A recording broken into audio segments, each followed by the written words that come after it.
మరియ యొక్క బంధువైన Elizabeth. Bible స్త్రీలు, ప్రాముఖ్యంగా క్రిస్మస్ స్త్రీలు ముగ్గురు ఉన్నారండి. బైబిల్ స్త్రీలు చాలా మంది ఉన్నారు కదా, విమెన్ ఇన్ ద బైబిల్. అది చాలా వాస్ట్ టాపిక్. చాలా వారాల నుండి, చాలా సంవత్సరాల నుండి మనం ధ్యానం చేస్తున్నాం బైబిల్ గ్రంథంలోని స్త్రీలు, పాత నిబంధనలో, క్రొత్త నిబంధనలో. అయితే ఈ క్రిస్మస్ నెలలో ప్రాముఖ్యంగా క్రిస్మస్ స్త్రీలను మనం ధ్యానం చేయబోతున్నాం. సో క్రిస్మస్ స్త్రీలలో నేను మాట్లాడాలనుకుంటున్న మొట్టమొదటి స్త్రీ ఎవరంటే ఎలిజబెత్, మరియా యొక్క బంధువైన ఎలిజబెత్.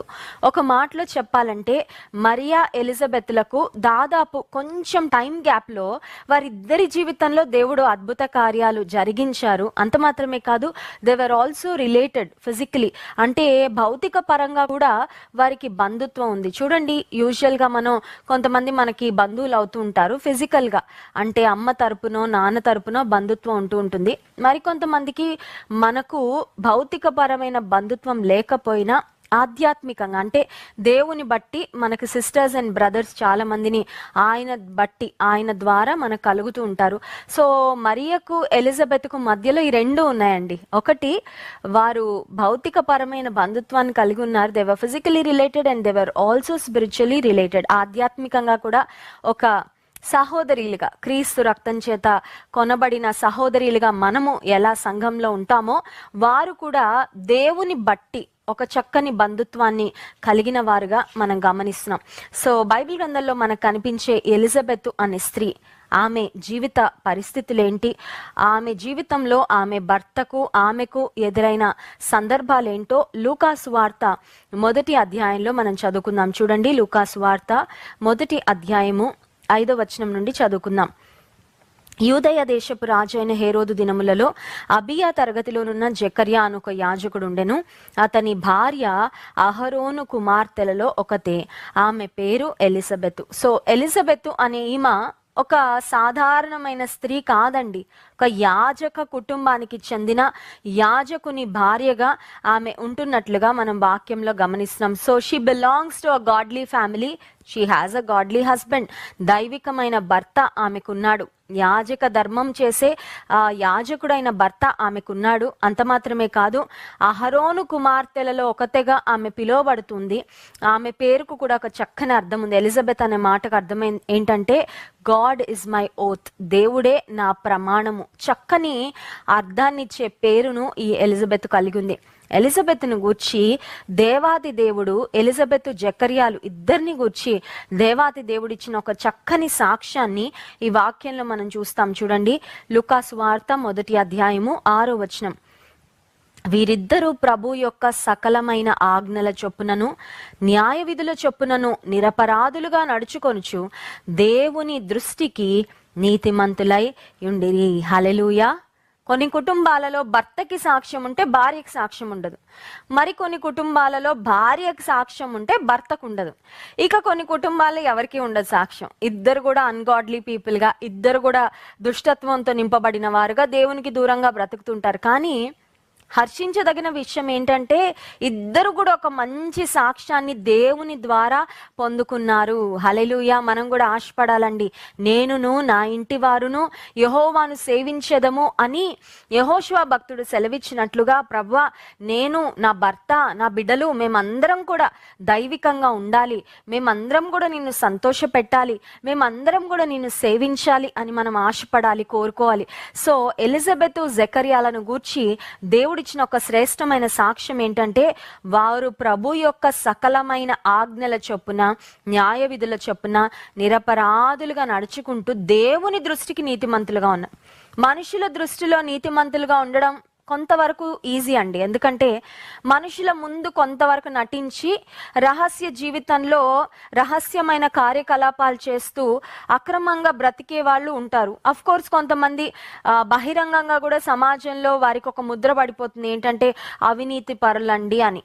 వీరు మనుషుల ఎదుట నీతిమంతులుగా బ్రతుకుతున్నారు, అంతకన్నా ప్రాముఖ్యంగా దేవుని ఎదుట నీతిమంతులుగా బ్రతుకుతున్నారు. ఇంత శ్రేష్టమైన అమూల్యమైన ఆధ్యాత్మిక జీవితము, దైవికమైన విలువలు కలిగిన ఈ కుటుంబంలో యూజువల్గా అయితే మనం ఏం ఎక్స్పెక్ట్ చేస్తామండి, ప్రతి ఆశీర్వాదం ఉంటుంది అనుకుంటాం కదా. కానీ వారి జీవితంలో ఒక ముఖ్యమైన ఆశీర్వాదాన్ని వారు మిస్ అయ్యారు. కొన్నిసార్లు మనం అనుకుంటాం, దేవునికి నిజంగా నేనంటే ఇష్టం ఉంటే నాకు కావలసినవన్నీ నేను అనుకున్న టైమింగ్లో నాకు ఇచ్చేయాలండి. ఒకవేళ ఇవ్వకపోతే దేవునికి నా మీద ప్రేమ లేదు, లేకపోతే దేవుని మీద నాకున్న ప్రేమ తగ్గిపోతుంది అనుకుంటూ ఉంటారు. ఒక మాట చెప్పనివ్వండి, దేవుడు మన జీవితాల్లో మనకిచ్చిన ఆశీర్వాదాన్ని బట్టి ఆయన మనల్ని ఎంత ప్రేమిస్తున్నాడు అనేది మనం అంచనా వేయడానికి వీలు లేదు. కారణం ఏంటంటే దేవుడు లోకమును ఎంతో ప్రేమించను. God loves us all immensely. దేవుడు మనల్ని బహుగా ప్రేమిస్తున్నాడు. ఆయన ఇచ్చేదాన్ని బట్టే ఆయనకి మన మీద ప్రేమ ఉంది. ఆశీర్వాదాలు ఆలస్యం అయ్యాయనో, ఆశీర్వాదాలు రావడం లేదనో దేవునికి నా మీద ప్రేమ లేదండి అని అపార్థం చేసుకోవడానికి వీల్లేదు. దేవుని వాక్యం సెలవిస్తుంది కదా, మిమ్మల్ని నేను శాశ్వతమైన ప్రేమతో ప్రేమించుచున్నాను గనుక విడువక మీ ఎడల కృప చూపుచున్నాను. శాశ్వతమైన ప్రేమతో దేవుడు మనందరినీ ప్రేమిస్తున్నాడు. హల్లెలూయా. సో ఈ కుటుంబంలో ఒక లోటు ఉంది, ఒక కొరత ఉంది. అంటే ఒక మాటలో చెప్పాలంటే హ్యూమన్ ఎక్స్పెక్టేషన్స్కు వారి జీవితంలో జరుగుతున్న రియాలిటీకి ఒక తేడా ఉందండి. ఒక గ్యాప్ ఉన్నట్లుగా మనం గమనించాలి. ఏంటి ఆ గ్యాప్ అంటే, దేవునిలో ఉన్న కుటుంబము, యాజక ధర్మం చేస్తున్న కుటుంబము, అంత మాత్రమే కాదు దేవుని ఎదుట నీతిమంతులుగా బ్రతుకుతున్న కుటుంబం అయితే దేవుడు వారికి అన్నీ ఇవ్వాలి కదా. అంటే మిగతా అన్ని ఆశీర్వాదాలు ఉన్నాయి కానీ గర్భఫలము వారి కుటుంబంలో లేదు. That doesn't mean God loves them less. ఈ మాట మళ్ళీ చెప్తున్నాను, మీ జీవితంలో ఒక ఆశీర్వాదం తక్కువైందని దేవుడు మిమ్మల్ని కొంచెం తక్కువగా ప్రేమిస్తున్నాడని ఎప్పుడు అనుకోవద్దు. దేవుడిచ్చే ఆశీర్వాదాలను బట్టి దేవుని ప్రేమను మనం ఎప్పుడు కూడా కొలవడానికి వీలు లేదు. ఇంకొన్నిసార్లు కొంతమంది మనుషులు ఎలా ఉంటారంటే, వీరికి ఆశీర్వాదం దూరం అయిందంటే బహుశా వీరిలో ఉన్న దేవునికి అయిష్టమైన అనుభవాలేనేమో అని కొన్నిసార్లు మాట్లాడుతూ ఉంటారండి. కానీ కుటుంబం విషయంలో అలా జరగలేదు కదా. దేవుని ఎదుట చాలా పర్ఫెక్ట్గా ఈ కుటుంబం ఉంది. దేవుడు మెచ్చేటట్లుగా వారు బ్రతుకుతున్నారు. బట్ స్టిల్ వారి జీవితంలో ఒక కొదువ ఉంది. ఏంటి ఆ కొదువ అంటే 7వ వచనం, ఎలిజబెత్ గొడ్రాలైనందున వారికి పిల్లలు లేకపోయిరి, మరియు వారిద్దరూ బహుకాలము గడిచిన వృద్ధులైరి. పిల్లలు లేరు. ఆ కాలంలో ఒకవేళ ఒక కుటుంబంలో బిడ్డలు లేరు అంటే ఆ స్త్రీకి అది చాలా మరి నొచ్చుకునే పరిస్థితి అండి. చాలా ఆమె లోపల కుమిలిపోతూ ఉండాలి. అయితే గొప్ప విషయం ఏంటంటే ఆమె జీవితంలో ఉన్న కొరత, ఆమె జీవితంలో ఆలస్యమైన ఆశీర్వాదము దేవుణ్ణి ఆమె తక్కువగా ప్రేమించేలా చేయలేదండి. ఇందాక నేను ఒక మాట చెప్పాను, దేవుడు మన జీవితంలో ఒక ఆశీర్వాదాన్ని ఇవ్వనంత మాత్రాన దేవుడు మనల్ని తక్కువగా ప్రేమిస్తున్నాడు అని కాదు.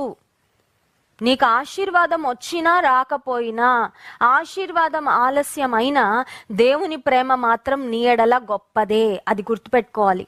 ఇంకొక మాట, దేవుడు మనకు కొన్ని ఆశీర్వాదాలను విత్హోల్డ్ చేసి వెనుకకు ఆయన ఏదో పట్టినట్లుగా మనకి ఇవ్వకుండా దేవుడు ఆపుతున్నట్లయితే దేవుణ్ణి ఆ పరిస్థితిని బట్టి మనం తక్కువగా ప్రేమించడానికి వీలు లేదు. ఈ కుటుంబం నుంచి మనం నేర్చుకోవాల్సిన ఒక శ్రేష్టమైన ఆత్మీయ పాఠం ఏంటంటే, ఆలస్యం అవుతున్న ఆశీర్వాదాన్ని బట్టి దేవుని పట్ల వారికి ఉన్న భక్తి కానీ, ప్రేమ కానీ, విశ్వాసం కానీ, సమర్పణ కానీ ఏమాత్రమూ తగ్గలేదు. హల్లెలూయా.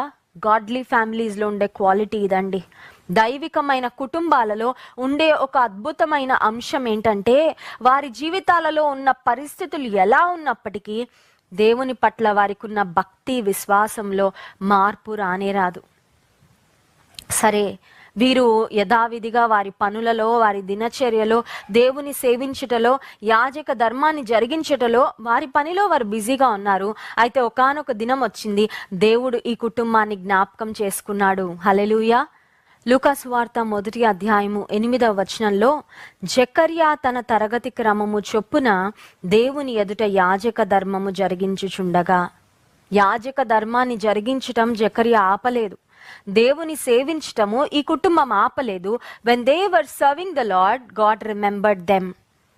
నీవు దేవునిలో ఆసక్తిగా సాగిపోతూనే ఉండు, ఒక దినం వస్తుంది దేవుడు నిన్ను దర్శించే దినం అది. హల్లెలూయా. దేవుడు నీ పట్ల నీవు చేసిన ప్రార్థనలకు జవాబిచ్చే దినం ఒకటి వస్తుంది. దేవుడు నీకు చేసిన వాగ్దానాలను నెరవేర్చే దినం ఒకటి వస్తుంది.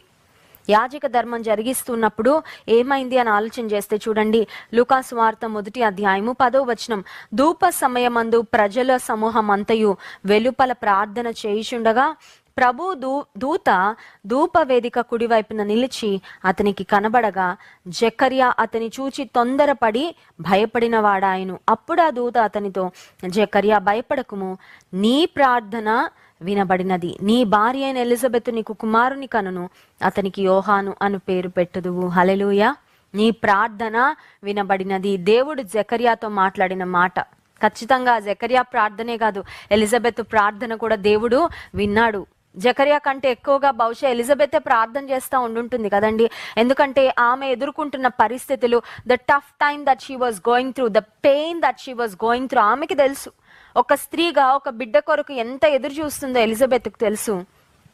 దేవుని దూత చెప్తున్న మాట, జకర్యా నీ ప్రార్థన వినబడినది.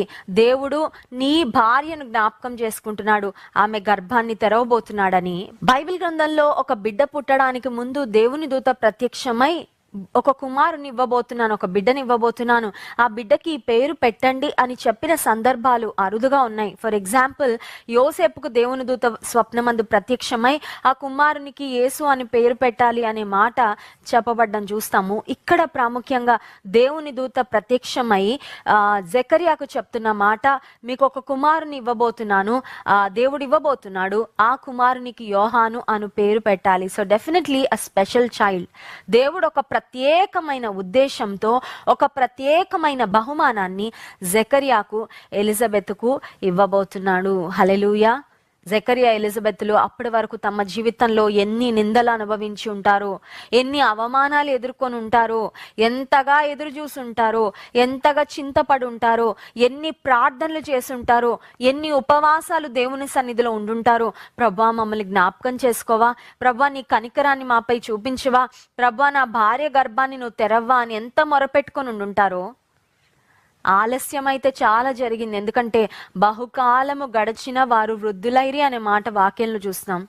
ఎక్కువ ఆలస్యం అయిందంటే ఆశీర్వాదం రావడానికి, నీకు ఆశీర్వాదం వచ్చాక దేవుడు ఎక్కువగా మహిమ పొందబోతున్నాడు. హల్లెలూయా. చూడండి, వివాహం అవ్వగానే దేవుడు కొంతమందిని వెంటనే జ్ఞాపకం చేసుకుంటారు, చాలా సంతోషం. కానీ కొంతమందికి వివాహం అయిన తర్వాత చాలా సంవత్సరాలకు కానీ గర్భఫలం అనే ఆశీర్వాదం రాదు. అయితే త్వరగా వెంటనే పుట్టినంత మాత్రాన దేవునికి మహిమ రాదు అని నేను చెప్పడం లేదు, కానీ కొన్నిసార్లు ఆలస్యం అయ్యే కొద్దీ సమస్య జటిలమయ్యే కొలది డాక్టర్స్ పుట్టడం అసాధ్యమండి, చాలా కష్టమండి అని చెప్పిన తర్వాత దేవుడు జ్ఞాపకం చేసుకొని కుటుంబాన్ని దర్శించి ఒక బిడ్డనిస్తే వారి సాక్ష్యము దేవుని నామానికి ఎంతో మహిమను తీసుకొస్తుంది. హల్లెలూయా. నీ జీవితంలో ఒకవేళ ఒక డిలే గుండా నువ్వు వెళ్తున్నావేమో, maybe you are experiencing a delay in your life. నీ వివాహ విషయంలో అయిండొచ్చు, నీ గర్భఫలం విషయంలో అయిండొచ్చు, ఒక స్వస్థత కొరకు నీవు ఎదురు చూస్తూ ఇంకా స్వస్థత రాకుండా ఆలస్యం అవుతూ ఉండొచ్చు. God has a plan. ఆయన మహిమ కొరకే బహుశా దేవుడు నీ జీవితంలో ఆశీర్వాదాన్ని ఆలస్యం చేస్తున్నారేమో. కృంగిపోవద్దు, కలత చెందొద్దు. దేవుని పట్ల నీ భక్తి విశ్వాసము సన్నగిల్లనివ్వకు. ఆశీర్వాదం ఆలస్యమైనంత మాత్రాన దేవుడు తక్కువగా నిన్ను ప్రేమించట్లేదు, ఆశీర్వాదం ఆలస్యమైనంత మాత్రాన దేవుని తక్కువగా నువ్వు ప్రేమించకు. Give your best to the Lord. దేవుని పూర్ణ హృదయంతో ప్రేమించు, దేవుని పూర్ణ హృదయంతో సేవించు. తగిన సమయమందు దేవుడు కార్యం చేస్తారు. హల్లెలూయా.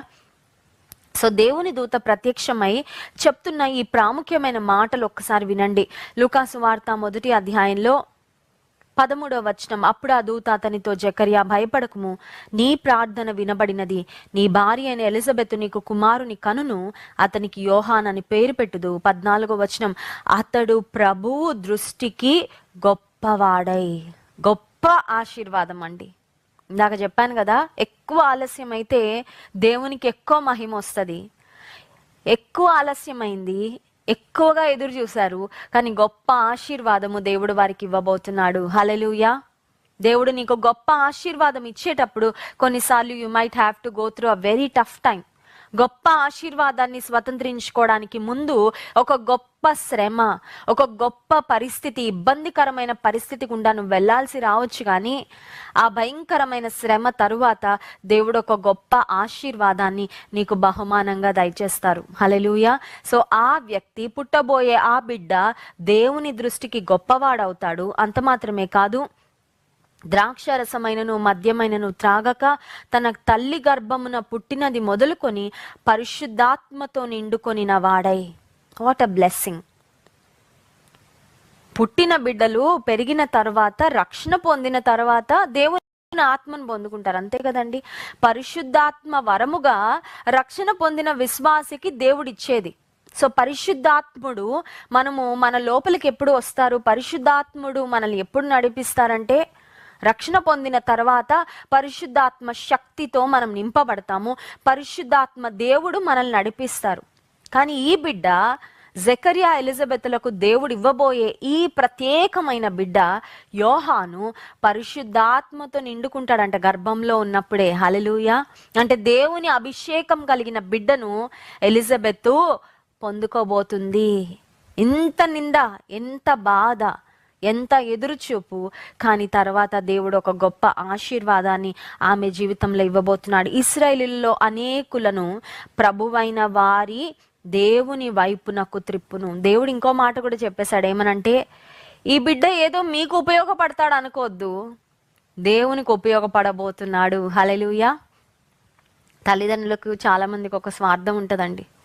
మా జీవితకాలం అంతా మా స్వెట్, బ్లడ్, టీయర్స్, మా కన్నీరంతా మేము మా పిల్లల కొరకు, మా చెమటంతా, మా ప్రయాసంతా, మా సమయం అంతా మా బిడ్డల కొరకు వెచ్చించాము. పెద్దయ్యాక వారు మాకు ఉపయోగపడాలనుకుంటారు. ఒక మాట చెప్పనివ్వండి, మన బిడ్డలు మనకు ఉపయోగపడడం కంటే దేవునికి ఉపయోగపడితే అది గొప్ప ఆశీర్వాదం. హల్లెలూయా. దేవుని కొరకు వాడబడితే గొప్ప ఆశీర్వాదం. దేవుని కొరకు ఉపయోగపడి నీకు పనికి రాకుండా పోరమ్మా, అది ఏం భయపడద్దు. లోకం కొరకు ఉపయోగపడి, సాతాను కొరకు ఉపయోగపడితే నిన్ను కూడా చాలా ఇబ్బంది పెడతారు నీ బిడ్డలు. కానీ దేవునికి ఉపయోగపడే వారిగా నీ బిడ్డలు ఉండాలని కోరుకో. హల్లెలూయా. సో ఇక్కడ మనం గమనించినట్లయితే ఎలిజబెత్కు, జకర్యాకు దేవుడు వాగ్దానం చేస్తున్న మాట ఏంటంటే, అనేక మందిని ప్రభు వైపుకు మీ కుమారుడు తిప్పబోతున్నాడు. 17వ వచనం, మరియు అతడు తండ్రుల హృదయములను పిల్లల తట్టునకు, అవిధేయులను నీతిమంతుల జ్ఞానమును అనుసరించుటకు త్రిప్పి ప్రభు కొరకు ఆయత్త పడి ఉన్న ప్రజలను సిద్ధపరచుటకై ఏలియా యొక్క ఆత్మయు శక్తియు గలవాడై ఆయనకు ముందుగా వెళ్ళును గనుక నీకు సంతోషము, మహానందము. He's going to be a very powerful son, great son అండి. ఇందాక చూసాం కదా, దేవుని దృష్టికి గొప్పవాడు అవుతాడంట. అంటే గొప్ప వ్యక్తి, అంత మాత్రమే కాదు, శక్తి కలిగిన వ్యక్తి అవుతాడు. ఏలియా యొక్క ఆత్మ, ఏలియా యొక్క శక్తి కలిగిన వాడిగా నీ కుమారుడు ఉంటాడు. ఇంకొక మాట, ఈ కుమారుడు పుట్టడం వల్ల నీకు సంతోషం కలుగుతుంది. అంత మాత్రమే కాదు, అతడు పుట్టినందున అనేకులు సంతోషింతురు. హల్లెలూయా. ఎంత కన్నీరు కార్చిందో ఎలిజబెత్ నాకు తెలియదు, కానీ దేవుడు అంటున్నాడు నీకు గొప్ప సంతోషం కలుగుతుంది, మహానందం అనే మాట చూస్తున్నాం. అనేకులు కూడా సంతోషిస్తారు నీ కుమారుని బట్టి. More delay more glory, more delay more blessing. ఎక్కువ ఆలస్యం అయితే దేవునికి ఎక్కువ మహిమ వస్తుంది. అద్భుతం జరిగాక ఎక్కువ ఆలస్యం అవుతుందంటే దేవుడు ఎక్కువ ఆశీర్వాదాన్ని నీ కొరకు సిద్ధపరచి ఇవ్వబోతున్నాడు. హల్లెలూయా. ఎక్కువ కన్నీరు గార్చింది, ఇప్పుడు దేవుడు ఎక్కువ సంతోషాన్ని ఇవ్వబోతున్నాడు ఎలిజబెత్కి. హల్లెలూయా. నీ దుఃఖ దినములు సమాప్తములగును అని వాగ్దానం చేసిన దేవుడు ఎలిజబెత్ పట్ల కార్యం చేశాడు. ఈ ఉదయకాల సమయంలో వాక్యాన్ని వింటున్న నీ జీవితంలో కూడా తల్లి, దేవుడు ఆయన కార్యాలను జరిగించబోతున్నాడు. ఆమెన్. ఒక గొడ్రాలని ఒకవేళ మాట్లాడి ఉండొచ్చు ఆమెను చూసి, అయితే దేవుడు ఆమె మీదున్న నిందను తొలగించాడు. 5 నెలలు ఎవరికంట పడలేదంట. 5 నెలలు అయిన తర్వాత చూడండి, లూకాసు వార్త 1వ అధ్యాయము 39వ వచనం, ఆ దినముల యందు మరియ లేచి యూదా ప్రదేశములోని కొండ సీమలో ఉన్న ఒక ఊరికి త్వరగా వెళ్ళి జకర్యా ఇంటిలో ప్రవేశించి ఎలిజబెతుకు వందనము చేసెను. 2 స్త్రీలు ఇక్కడ కలుసుకుంటున్నారు. 2 స్త్రీలు ఒకరినొకరు పలకరించుకోవడానికి వెళ్ళారండి. ఇప్పుడు మరియా ఎలిజబెతులు బంధువులు. మరియా లేచి ఎలిజబెత్ ఇంటికి వెళ్ళింది. వెళ్ళగానే ఎలిజబెత్నకు మరియా ఏం చేసిందంట, వందనము చేసింది. They greeted each other. ఒకరినొకరం కలుసుకున్నప్పుడు ఏం చేయాలండి? కొంతమందికి ఒక అలవాటు ఉంటుంది, ఏంటి తెలుసా? ఎదురుగా మనిషి వస్తున్నా కూడా నా ఎదురుగా ఎవ్వరు లేరు అన్నట్టు వెళ్ళిపోతూ ఉంటారు. ఒక చిన్న చిరునవ్వు ఇవ్వచ్చు, ఒక గుడ్ మార్నింగ్ చెప్పచ్చు, ఒక ప్రైజ్ ద లార్డ్, ఒక షాలోమ్ చెప్పచ్చు. ఎదుటి వాళ్ళని పలకరించడంలో పొరపాటు ఏమీ లేదు. దేవుని బిడ్డలుగా ఒకరినొకరము గ్రీట్ చేసుకోవడం, వందన వచనం, శుభవచనం పలకడం మంచిది. ఇప్పుడు మరియా ఎలిజబెత్ ఇంటికి వచ్చింది. మరియా ఎలిజబెత్ ఇంటికి వచ్చిన తర్వాత వారిద్దరు కూడా మాట్లాడుకుంటున్నట్లుగా they were having a conversation. ఇప్పుడు మరియా ఎలిజబెత్తో మాట్లాడగానే ఒక అద్భుతం జరిగింది. చూడండి 40వ వచనం. మరియా ఎలిజబెత్కు వందనం చేసింది. ఆ తర్వాత 41వ వచనం, ఎలిజబెత్ మరియా యొక్క వందన వచనం వినగానే ఆమె గర్భంలో శిశువు గంతులు వేసెను. హల్లెలూయా. ఇది ఇప్పుడు కూడా జరుగుతున్నదే కదండి. గర్భంలో ఉన్న బిడ్డలకి బయట సౌండ్స్ అన్ని వినబడతాయి. బయట వినపడుతున్న శబ్దాలకు లోపల బిడ్డలు కూడా కదులుతూ ఉంటారు, ప్రతిస్పందిస్తూ ఉంటారు. ఆ మధ్యలో ఒక వీడియో వైరల్ అయింది. ఆ వీడియో ఏంటంటే, అల్ట్రాసౌండ్ స్కానింగ్కి ఒక తల్లి వెళ్ళింది. అంటే బిడ్డ పెరుగుతూ ఉంటే కడుపులో బిడ్డ అంతా బాగానే ఉందా లేదా అని చెకింగ్ చేయించుకోవడానికి అని వెళ్తారు కదండి, చెకప్కి, హెల్త్ చెకప్కి వెళ్ళింది. వెళ్తే బయట if you're happy and you know it clap your hands అని ఒక పాట పెట్టారండి. అంటే ఆ తల్లి కడుపు బయట ఆ సాంగ్ ఆన్ చేస్తే క్లాప్ యువర్ హ్యాండ్స్ అనగానే గర్భంలో బిడ్డ చప్పట్లు కొడుతుంది. అది అల్ట్రాసౌండ్ స్కానింగ్లో ఆ వీడియోలో కనబడితే ఎంత ఆశ్చర్యం అనిపించిందో. లోపల ఉన్న బిడ్డ చాలా యాక్టివ్ బిడ్డ అనమాట, ఖచ్చితంగా. ఇప్పుడు మరియా ఎలిజబెత్ను గ్రీట్ చేసింది. మరియా యొక్క వందన వచనం వినగానే ఎలిజబెత్ గర్భంలోని శిశువు గంతులు వేసెను. అంటే అర్థం ఏంటంటే, ఇందాక మనం చదువుకున్నాం కదా, ఎలిజబెత్ గర్భంలో ఉన్న శిశువు పరిశుద్ధాత్మతో నింపబడిన శిశువు.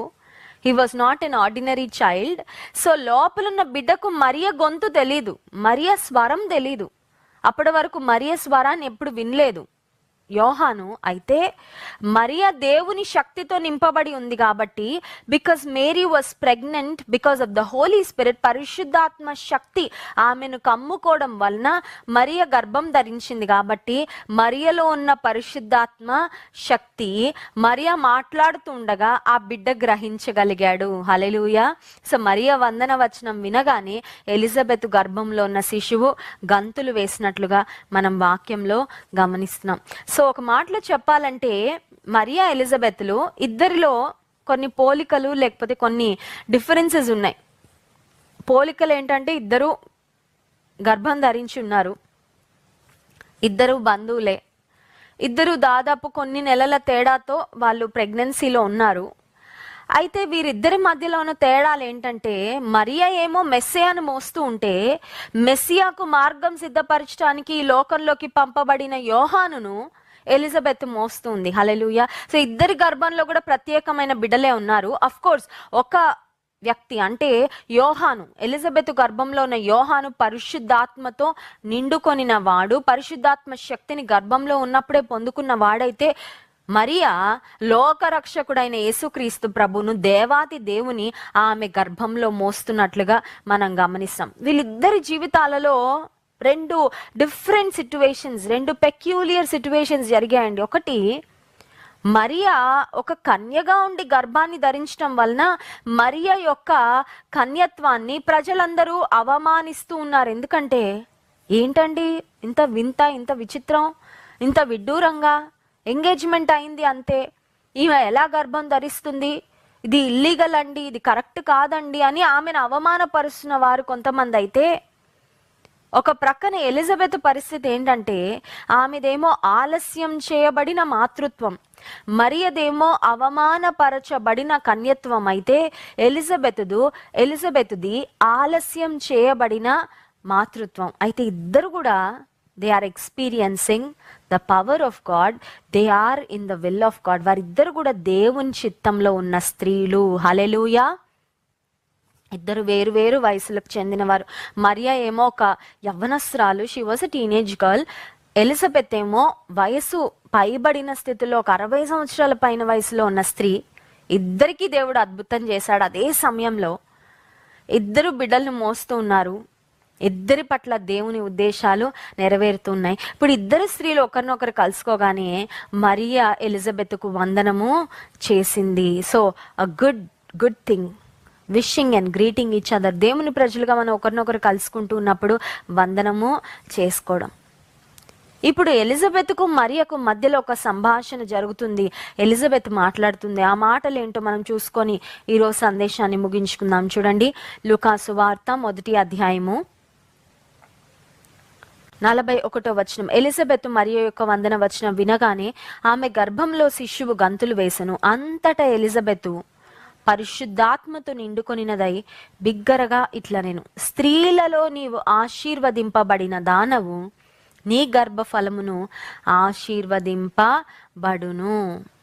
Elizabeth మరియను మెచ్చుకుంటుందండి, in fact పొగుడుతుంది. మరి చాలా చిన్నది, వయసులో అనుభవంలో చాలా చిన్నది. ఓ మాటలో చెప్పాలంటే ఎలిజబెత్ మరియ పుట్టాక ఆమెను ఎత్తుకొని కూడా తిప్పుండొచ్చు. చూడండి, కొన్నిసార్లు మనం వయసును బట్టి కొంతమందిని చాలా తక్కువ అంచనా వేస్తూ ఉంటాం కదా. ఎలిజబెత్ గుర్తించింది ఏమనంటే, Mary is no ordinary woman. నేను ఎత్తుకొని ఉండొచ్చు, నేను పెంచి ఉండొచ్చు, నాకు చిన్నప్పటి నుండి తెలిసిన అమ్మాయి అయిండొచ్చు Maria, but she is no ordinary women. She is the chosen one.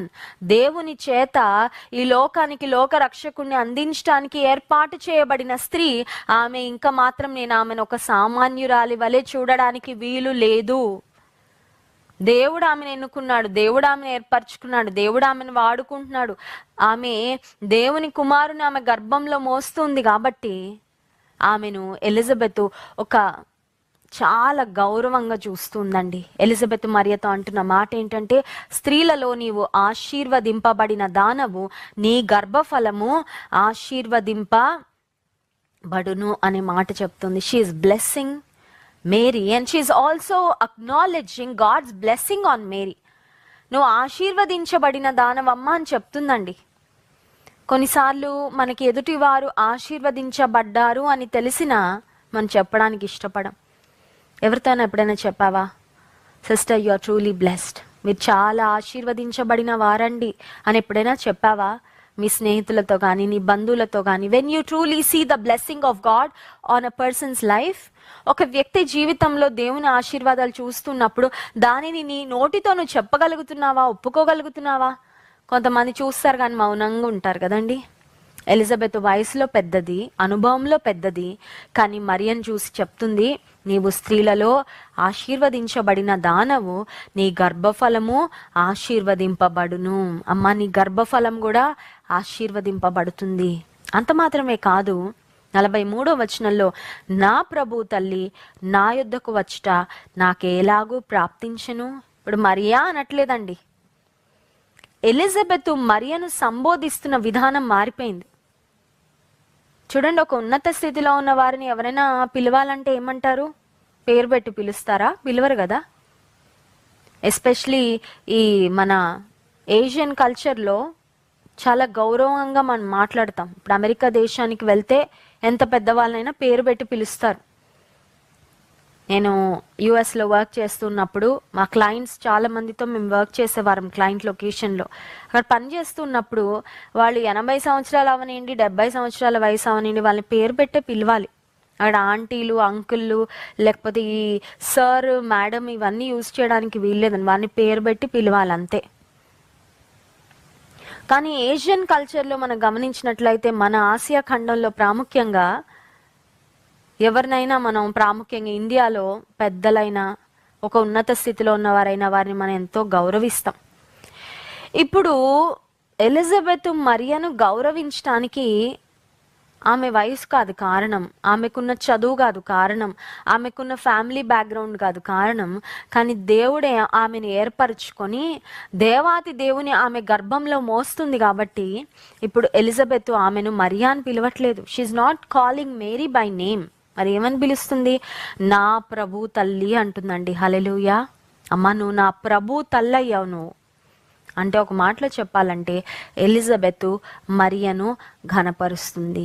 దేవుని బిడలంగా మనలో ఉండాల్సిన ఒక ప్రాముఖ్యమైన లక్షణం ఏంటంటే ఒకరినొకరము ఘనపరుచుకోవాలి. We must honour each other.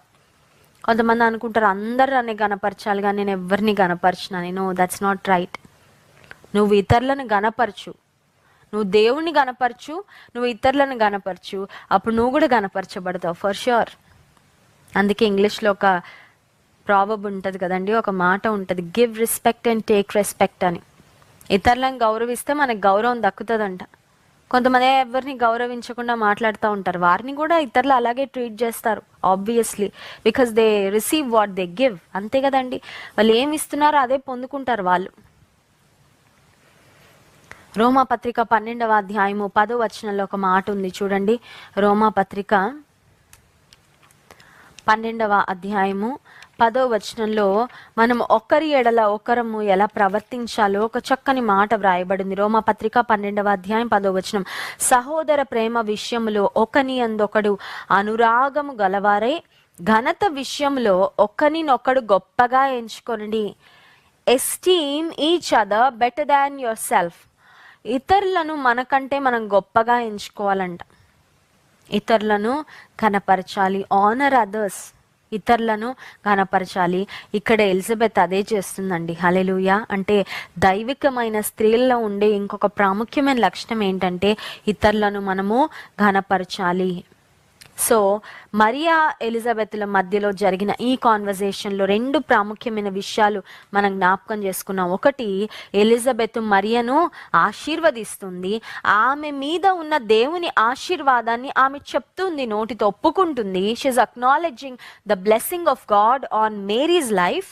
మరియ పై ఉన్న దేవుని కృప, మరియ మీద ఉన్న దేవుని ఆశీర్వాదాన్ని ఎలిజబెత్ చెప్తూ ఉంది, ఒప్పుకుంటుంది. అంత మాత్రమే కాదు, మరియను ఎలిజబెత్ గనపరుస్తుంది. మరియ ఎలిజబెత్ పట్ల ఏం చేసిందంటే వందనము చేసింది. సో దేవుని బిడ్డలంగా ఒకరినొకరం చూసుకున్నప్పుడు ఆ ప్రేమతో కూడిన ఒక పలకరింపు, క్రీస్తు ప్రభువులో ఉన్న ఆ బంధాన్ని బట్టి ఒక చక్కని వందన వచనం మనం చెప్పుకోవడము ఒక చక్కని ఆత్మీయమైన అలవాటండి. దేవుని బిడలకు ఉండే ఒక శ్రేష్టమైన ఆత్మీయమైన అలవాటు. ఎలిజబెత్ను దేవుడు జ్ఞాపకం చేసుకున్నాడు, ఎలిజబెత్ గర్భాన్ని తెరిచాడు. ఎలిజబెత్ గర్భంలో యోహాను అనే కుమారుణ్ణి దేవుడు ఉంచాడు. యోహాను పుట్టిన తర్వాత మనకి తెలుసు బాప్తిస్మమిచ్చి యోహానుగా ఆయన పిలువబడ్డాడు. నిజమే, అనేక మంది హృదయాన్ని దేవుని వైపుకు యోహాను త్రిప్పాడు. దేవుని ఎదుట యేసుక్రీస్తు ప్రభువుకు ముందుగా ఆయన వెళ్ళి ఆయన మార్గాన్ని సరళం చేసినట్లుగా దేవుని కొరకు రోషం కలిగి జీవించిన వ్యక్తిగా యోహానును మనం చూస్తాం. ఇదిగో ఇతడు మండుచు ప్రకాశించుచున్న దీపము అని మాట యోహాను గురించి మనం చదువుతాం వాక్యంలో. So he was a bright and shining light. దేవుని కొరకు ఒక మండుచు ప్రకాశించుచున్న దీపము వలె యోహాను ఈ లోకంలో బ్రతికాడు. అంత మాత్రమే కాదు, యేసుక్రీస్తు ప్రభు యోర్దాను నదిలో బాప్తిస్మం తీసుకోవాలి అన్నప్పుడు ఆ బాప్తిస్మాన్ని కూడా యోహాను ఇచ్చాడండి. యేసు ప్రభుకు బాప్తిస్మం అక్కర్లేదు, ఎందుకంటే పాపం చేసిన వాళ్ళకు అవసరం. కానీ యేసుక్రీస్తు ప్రభు మనందరికీ మాదిరిగా ఉండడానికి, ఆయన నీతిని నెరవేర్చడానికి, దేవుని నీతిని నెరవేర్చడానికి, మనందరికీ మాదిరిగా ఉండడానికి ఆయన బాప్తిస్మం తీసుకుంటే యేసుక్రీస్తు ప్రభువుకు ఈ యోహాను బాప్తిస్మం ఇచ్చాడు. He was known as John the Baptist. బాప్తిస్మం ఇచ్చి యోహానుగా ఆయన పిలువబడినట్లుగా వాక్యంలో మనం గమనిస్తున్నాం. సో ఎలిజబెత్ జీవితాన్ని ధ్యానం చేసుకున్న మనము మన జీవితాల్లో జరుగుతున్న ఆలస్యం, మన జీవితాల్లో రాని ఆశీర్వాదాలను బట్టి దేవుని ప్రేమించటంలో, వెంబడించటంలో, అనుసరించటంలో ఏమాత్రం వెనక పడకుండా, ఏది ఏమైనా ప్రభువా నిన్ను ప్రేమిస్తూ సాగిపోతా, ఏది ఏమైనా నిన్ను సేవిస్తూ సాగిపోతా, నువ్వు నన్ను జ్ఞాపకం చేసుకునే సమయంలో నువ్వు జ్ఞాపకం చేసుకుంటావు నాకు తెలుసు. యథార్థంగా ప్రవర్తించే వారికి ఆయన ఏ మేలును చేయక మానడు. సింహపు పిల్లలు లేమిగలవై ఆకలిగును, యెహోవాను ఆశ్రయించు వారికి ఏ మేలు కొదువై ఉండదని దేవుని వాక్యం సెలవిస్తుంది. హల్లెలూయా. నీవు దేవుని ఆశ్రయిస్తూ ముందుకెళ్లే వ్యక్తివైతే నీకున్న కొదువలు దేవుడు తగిన సమయంలో ఖచ్చితంగా తీరుస్తాడు. ఆలస్యమైన ఆశీర్వాదాన్ని, ఆలస్యమైన దీవెనను మరి ఎక్కువగా దేవుడు మరి ఆనందభరితంగా దాన్ని చేసి నీకు అనుగ్రహిస్తాడు. అంత మాత్రమే కాదు, నీ జీవితంలో జరిగిన అద్భుతం ఒక సాక్ష్యంగా దేవుడు ఉంచుతాడు. ఈ ఉదయకాల సమయంలో ఏ పరిస్థితిలో దేవుని వైపు ఎదురు చూస్తున్నావో, ఎలిజబెత్ జీవితంలో అద్భుత ఆశ్చర్యకార్యం జరిగించిన దేవుడు నీ జీవితంలో కూడా నిశ్చయంగా ఆయన జరిగిస్తాడని విశ్వసించి నమ్ము. ఆయన్ని ప్రేమిస్తూ సాగిపో, ఆయనను ఘనపరుస్తూ సాగిపో. దేవుని అద్భుత కార్యాలు మీ జీవితంలో చూస్తారు.